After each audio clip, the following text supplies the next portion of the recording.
baissez. Allez, un peu de punch là. Il n'est que 23h50. On a l'habitude de terminer même à 3h du matin. Allez, on y va. Il faut qu'on vérifie ça nous-mêmes parce que la confiance n'exclut pas le contrôle. On a tous signé, le SIG, nous, maintenant, il faut quand même faire un travail de vérification, s'assurer que la fiche bleue qui est là, c'est le bon nom et que le dossier là soit complet. Nous-mêmes, on doit quand même vérifier ça. Vraiment, c'est bon. Vérifier aussi que tout a été bien tamponné, qu'on a mis les cachets partout, qu'il manque rien, qu'il n'y a pas un dossier que j'ai oublié de signer, tout ça. On peut vérifier ça. Il s'agit de comme au total, le nombre de dossiers. Bon, pour ce qui concerne les fiches bleues, il s'agit de 687 fiches bleues concernant les chômeurs. Ça, c'est concernant les chômeurs, 687 fiches bleues. 687 fiches bleues pour les chômeurs. Voilà, qui ont été signées et que nous devons transmettre à la première heure demain. Oui, donc il faudra mettre, on a toutes les valises, là on met ça dans les valises.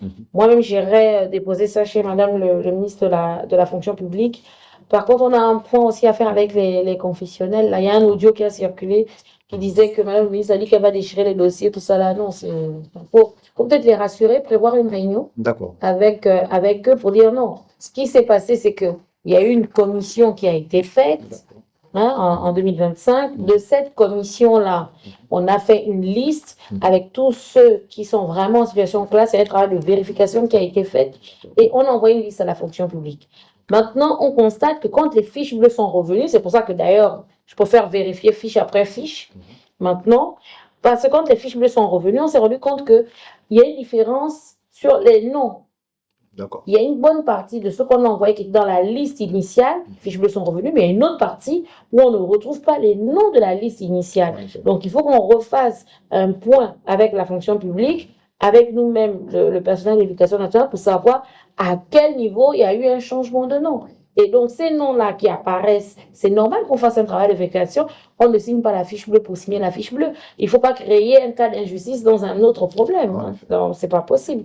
Donc, il y a ça là. Et puis, bon, le protocole d'accord avec tous les 3 ministres, on a signé. Et fonction publique, budget, éducation nationale.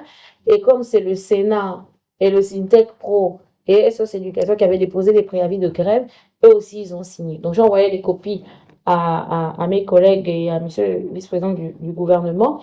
Mais il serait bon de voir comment ventiler ça aussi au niveau de la commission, le comité de suivi et évaluation. Je crois qu'ils ont dû recevoir une version numérique, mais c'est bien d'imprimer et de donner à chacun.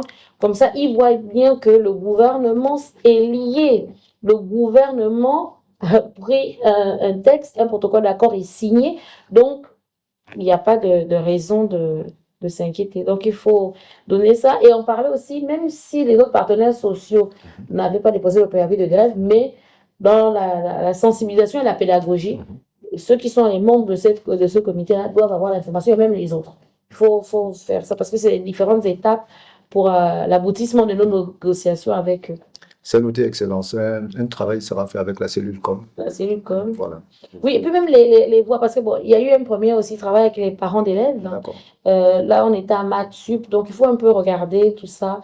Est-ce que le paiement des frais des frais de concours est bien parti?